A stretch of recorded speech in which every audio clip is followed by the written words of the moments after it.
கடக ராசிக்காரர்களே, குளம் அழுக்காக இருக்கிறது என்பதற்காக அதில் உள்ள தாமரையை யாரும் வெறுப்பதில்லை. மன அழகு உடையவர்களை எப்போதும் நீங்கள் மதித்து கொண்டேதான் இருப்பீர்கள். புற அழகு பார்ப்பதற்கு வெளித்தோற்றத்தில் அழகாக இருந்தாலும் உள்ளுக்குள்ளார உள் மனசுக்குள்ளார நல்ல எண்ணங்களோடு நல்ல செயல்களை செய்து கொண்டு நாளுக்கு நாள் நேசிக்கக்கூடியவங்க நீங்கள் தாங்க. குருவில்லாத காரியம் சாதகமில்லை அப்படின்னு அழகாக தெரிந்து கொண்டவர்கள் நம்மளுடைய நேயர்களான கடகராசிக்காரர்கள். கடகராசிக்கு என்றைக்குமே தெரியும், நம்ம ஏதாச்சும் ஒரு விஷயம் எடுக்கணும்னா யார்கிட்டயாச்சும் அனுமதி வாங்கணும். அனுமதி இல்லாமல் நம்ம ஏதாச்சும் வாங்கணும்னா சாபமிட்டே நம்மளை தள்ளிடுவாங்க. நம்ம ஏதாச்சும் ஒன்று பண்ணோன்னா அதிக பசுங்கித்தனம்னு சொல்லி முத்திரை குத்திடுவாங்க. நம்ம நல்லா இருக்கணும்னு நினச்சாலே ஒரு பையனுக்கு பிடிக்காது. அவங்ககிட்டயாச்சும் கை கட்டியிருந்தால் அவனுக்காச்சும் பிடிக்கும். யார்கிட்டயாச்சும் பேச்சை கேட்டிருந்தோம்னா அவங்களுக்கு பிடிக்கும், கொண்டாடுவாங்க, பண்பாடுவாங்க. ஆனால் அதே சொந்த முயற்சி சொந்த சிந்தனையை டக்குன்னு நான் செஞ்சு பார்த்தேன்னா சேச்சே இது ஆகாது. இப்படி பல பேருடைய வார்த்தைகளை கேட்டு கேட்டு புளிச்சு போன என் கடகராசிக்காரர்களே, குரு பகவான் ஏற்கனவே வக்கரத்திலிருந்து நிவர்த்தி அடைந்துட்டார். இது வரைக்கும் உங்கள் மனசை யார் புரிஞ்சுக்கிட்டாங்களோ இல்லையோ, நீங்கள் ரொம்ப விரும்பினவர்கள், நீங்கள் நினச்சவங்க உங்கள் மனசை புரிஞ்சுக்க போகிறாங்க. உங்கள் வாழ்க்கையில் இது ஒரு புதிய தருணம். ஒன்றே ஒன்று மட்டும் நல்லா தெரிஞ்சுக்குங்க, இந்த குரு வக்ர நிவர்த்தி அடையிறதுனால மனம் போன போக்கிலே மனிதன் போகலாமா அப்படின்னு ஒரு பாட்டு இருக்குது. ஒரு சில இடத்தில் மனிதன் போகக்கூடாது, அது உண்மை. ஆனால் ஒரு சில காலத்தில் மனம் போன போக்கில் மனிதன் போக வேண்டும். அதுதான் இந்த காலகட்டத்தில் உங்களுக்கு நடந்துகிட்ருக்கு. ஏன்னா பக்கத்தில் இருக்கக்கூடிய பூரா பையனை நம்ம எப்போ அழிஞ்சிட்டு போயிடுவோம் அப்படின்னு தான் நினச்சிட்ருக்காங்க. அதுக்கு எல்லா ஐடியாவும் பண்ணிகிட்ருக்காங்க. அதுக்கு நம்ம என்ன பண்ணுறோன்னா பக்கத்தில் இருக்கக்கூடியவங்க சந்தோஷத்துக்காக நம்ம என்ன பண்ணலான்னு யோசிச்சுட்ருக்கோம். உங்களுக்கு எப்போவுமே ராத்திரி தூங்கும்போது தான் பல சிந்தனைகள் வரும். வெளியில் சுற்றணுன்ற எண்ணம் வரும், எங்கேயாச்சும் போயிட்டு வரணும்னு ஒரு எண்ணம் வரும், யார்கிட்டையாச்சும் பேசணுன்னு ஒரு எண்ணம் வரும், ஏதாச்சும் சாப்பிட்ணுன்னு எண்ணம் வரும். ராத்திரியில் சாப்பிட்றது கடகராசிக்காரவங்களுக்கு ரொம்ப பிரியம் ஏற்படும். பசியே இல்லைனாலும் பிரியாணி பார்த்துட்டு அதை சாப்பிடணும்னு தோணும். இப்படி கடகராசிக்காரங்களுக்கு ஊர் அடங்கின பிறகு நீங்கள் எழுந்திப்பீங்க. வித்தியாசம் தானே. ஏன்னா சந்திரன் ஆட்சி பெற்ற வீடு. ஏன்னா மனசு எப்போ தூங்கும் எப்போ மூச்சுக்கும்னு கடகத்தாலே கண்டுபிடிக்க முடியாது. உங்களாலே கண்டுபிடிக்காதன்னும் போது பக்கத்தில் உள்ளவங்க எப்படி கண்டுபிடிக்க முடியும்? அவங்க உங்களை தொல்லை கொடுக்கறதுக்கும் தொந்தரவு பண்ணுறதுக்கும் குத்தி காட்டுறதுக்கு தான் அவங்க இருக்காங்க. அதனால் அவங்களெல்லாம் பெரிய அளவில் மைண்டில் ஏற்றிக்கிட்டு நீங்கள் வேதனைப்படாதீங்க, ஓரமாக உக்காந்துக்கிட்டு அழுதுட்டுக்கு இருக்காதீங்க, ஒப்பாரி வைக்காதீங்க. வேண்டாம். இந்த காலகட்டத்தில் உங்கள் மனசில் ஏதாச்சும் பட்டுதுன்னா அதை பட்டுன்னு செய்யுங்க. அதுதான் உங்களுக்கு குரு இப்போ அனுகிரகம் பண்ணுறாரு. உச்சம் பெற்ற வீட்டுக்கு அதிபதி நீங்கள். உங்கள் வீட்டுக்கு 12ஆம் வீட்டில் உட்காந்துட்ருக்காரு குரு பகவான். பக்கத்து வீட்டுக்காரனா போயிட்டார். உச்சம் பெற்ற வீடான உங்கள் வீட்டில் இருந்தவர் 12ஆம் வீடான பக்கத்து வீட்டில் உட்காந்துருக்காரு. அவர் இப்போ என்ன பண்ணுவார்னா திடீர் செலவுகளை ஏற்படுத்துவார். இப்போ ஒரு 4 மாதம் காலமாக கையும் காலும் கட்டி போட்ட மாதிரி இருக்கும். எங்கேயோ ஒரு இடத்த அடப்பட்ட மாதிரி இருக்கும். நம்ம கையில் விலங்கு போட்ட மாதிரி இருக்கும். சாதாரணமாகவே ஒருத்தர் நம்மளை எதையும் செய்யாதுன்னு சொன்னாவே பிடிக்காது. இவன் யார் நம்மளை செய்யக்கூடாதுன்னு சொல்கிறதுக்கு? நான் என்ன அதுக்கு தகுதி இல்லாமல் போயிட்டேனா, திராணி இல்லாத போயிட்டேனா அப்படின்னு பல கேள்விகள் வரும். அவனுக்காகவே ஒரு காரியத்தை நம்ம செஞ்சோங்க. அப்படிலாம் செஞ்ச ஆள் இன்றைக்கி கை கட்டி நிற்கிறது எவ்வளோ கஷ்டம். இப்போ என்ன பண்ணாருன்னா குரு பகவான் உங்கள் கை விலங்கை அவுத்து விட்டுட்டார். கை விலங்கை மட்டும் அவுத்து விடலை, மனசில் இருக்கக்கூடிய பூட்டுகளையும் அவுத்து விடுறாரு. அப்போ மனசு ஃப்ரீயாக அலைப்பாய போகுது. மனம் அலைப்பாயக்கூடாதுன்னு யார் சொன்னது? நானாக வனத்திலேயே இருக்கிறேன்.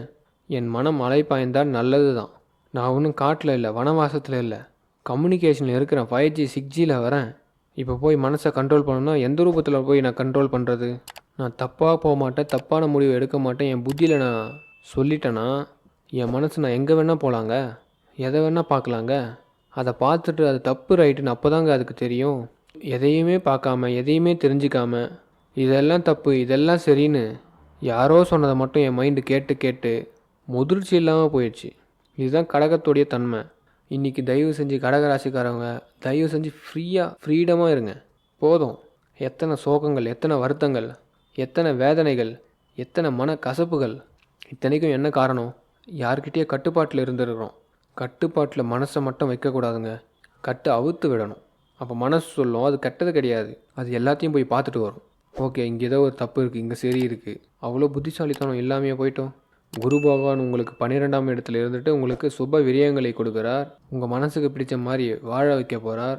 அப்போ மனசுக்கு பிடிச்ச மாதிரி வாழணுன்னா மனசை கட்டுப்படுத்தலாமா? வேண்டாம். நீங்கள் ஜெயிக்கணும், நீங்கள் சந்தோஷமாக இருக்கணும், நீங்கள் நிம்மதியாக இருக்கணும், உங்களுக்கு பிடிச்ச மாதிரி இருங்க. ஆனால் ஒன்றே ஒன்று தான், யாரையும் வருத்தப்படாமல், யார் மீதும் ஒரு விஷயத்தை திணிக்காமல், யாரையும் காயப்படுத்தாமல், அவங்களுக்கு எந்த விதத்தில் சொல்லி புரிய வைக்க முடியுமோ செய்வதில் சிறப்பாக செய்யுங்க. ஆனால் ஒருத்தர் புரிஞ்சிக்கலனாலும் ட்ரை பண்ணி புரிய வைங்க. புரிய வச்சுட்டு வேலையை ஆரம்பிங்க. ஆனால் இன்னொருத்தவங்க நமக்கு வழிகாட்டுவாங்கன்னு வெயிட் பண்ணிகிட்டு இருக்காதீங்க. என் உறவுகளே, நீங்கள் செய்ய வேண்டிய ஒரே ஒரு விஷயம், திங்கக்கிழமை நீங்கள் பக்கத்தில் இருக்கக்கூடிய குரு ஆலயம், சிவன் கோயிலில் குரு பகவான் இருப்பார், குரு தட்சிணாமூர்த்தி இருப்பார். அந்த குருவையும் குரு தட்சிணாமூர்த்தியும் 10 நிமிஷம் ப்ரேயர் பண்ணுங்கள். சாண்டில் கலரை நிறைய யூஸ் பண்ணுங்கள், எல்லோ கலரை நிறைய யூஸ் பண்ணுங்கள். ரொம்ப மைண்டை என்ன பண்ணுங்கன்னா, உங்களுக்கு பிடிச்சவங்களுக்கு இனிப்பு வாங்கி கொடுங்க, ஃப்ளவர் வாங்கி கொடுங்க.